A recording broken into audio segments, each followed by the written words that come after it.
Okay, I don't know why I only have 10 minutes. This stresses me out because it goes really, really fast, and I wanted to talk without worrying about time because last time I only had 10 minutes and time for a new phone, obviously.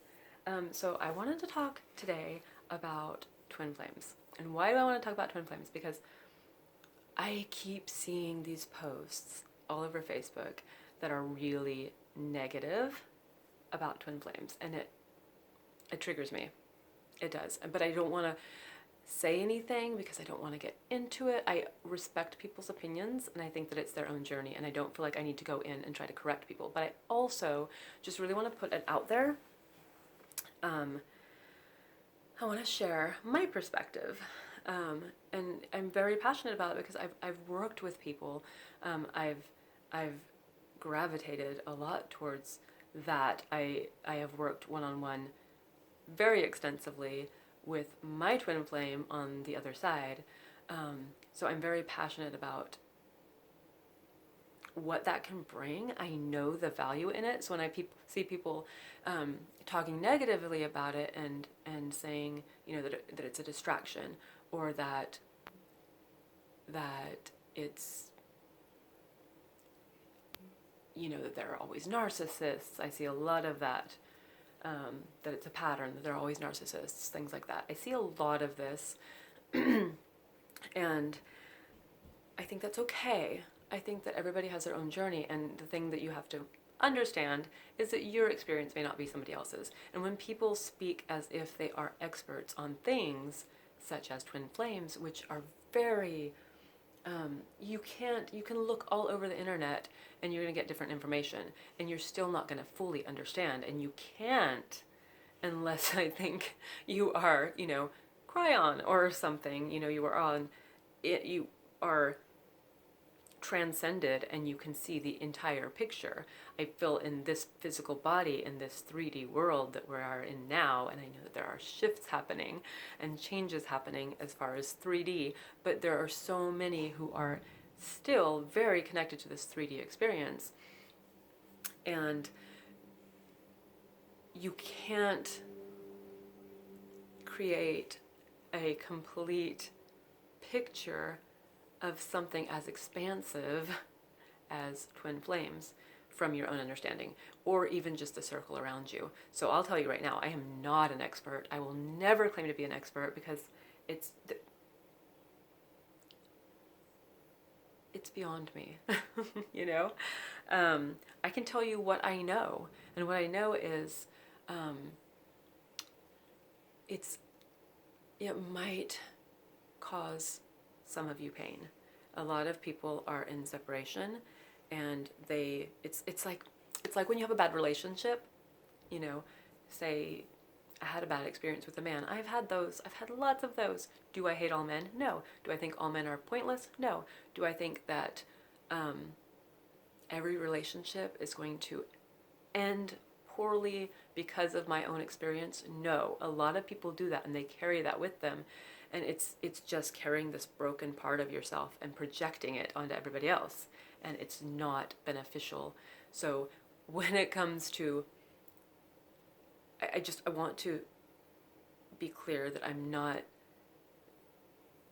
disregarding anybody's experience, but I also think that you shouldn't invalidate other people's, or kind of cut them off to the experience before they've even had it. There might be people out there who have never experienced that, and they're seeing these negative posts that say that all it does is trigger you and bring out the worst and causes conflicts and fights, and you're better off not even experiencing that and focusing on soulmates. And soulmates are a beautiful experience. It's not for us to choose, though, whether somebody focuses on a soulmate or a twin flame connection. It's not for us to say. Every person's journey is different, and some people have perfect, beautiful unions with their twin flames in this lifetime. So it's to assume somebody's path, I think, can be very dangerous. I think it can be detrimental to their journey. My light is off and on. I don't have that. I wanted to hold off until I had a better background. My walls are all lightly painted, but it's not the point. If you want to stare at my walls, it's okay. I have about 5 minutes left because my phone, the other day it said 30, so I was like, yay, I can do some videos without feeling so constricted on time, but I don't know where that those other 20 minutes went. I'm back down to 10. The other thing that I really want to touch on is the idea that it is always a romantic relationship. It's not. It's actually really interesting. I've had a few readings or interactions with people discussing them. It's not always something that I've discovered, or, it's people are finding that sometimes it's a family member. And while there's so much out there, everything says romance, romance, romance. I feel that can kind of feel a little disturbing to people when they find out that it's a father figure or a brother or a cousin, because there's this expectation of these feelings that obviously they're not going to have for that person in this lifetime. So I feel like that's something that you don't see when you look it up. You don't see that this can be other relationships. I think it generally does come through in that way. It's more common from what I've seen, but I think anytime there is a box around anything, and this is a perfect example. These are the boxes. It's a romantic relationship. It's going to trigger you. It's going to break your heart. You're going to, be focused on this person who will never give back to you. Those are boxes. That was a horrible box. But those are boxes.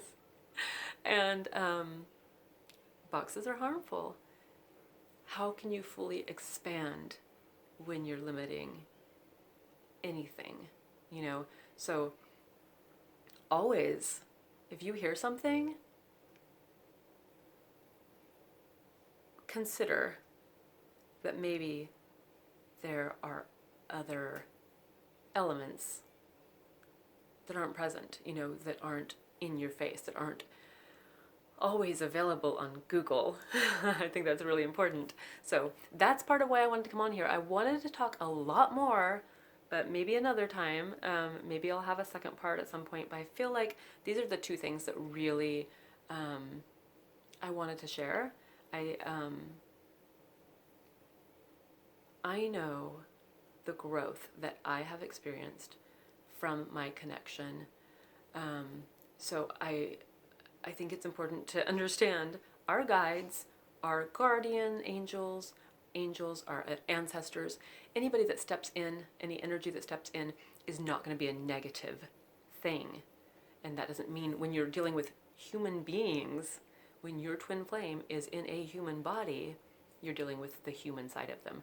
Their higher self can still benefit you. But you have to honor that they are in a physical form and they have a consciousness that may not be conducive with where you are and this union, or this path, or whatever you want to call it. Two very separate words, but there goes my brain. I'm running out of time. So consider that. If it's negative, there's growth. Nothing's ever negative. It's perception. So please consider that. Please remember that and honor it. Honor whatever comes forward from it. There is growth, and never disregard any of it. And question freaking everything, always. I'm out of time, so I will talk to anybody who happens to see this another time. Thank you for listening to my rant.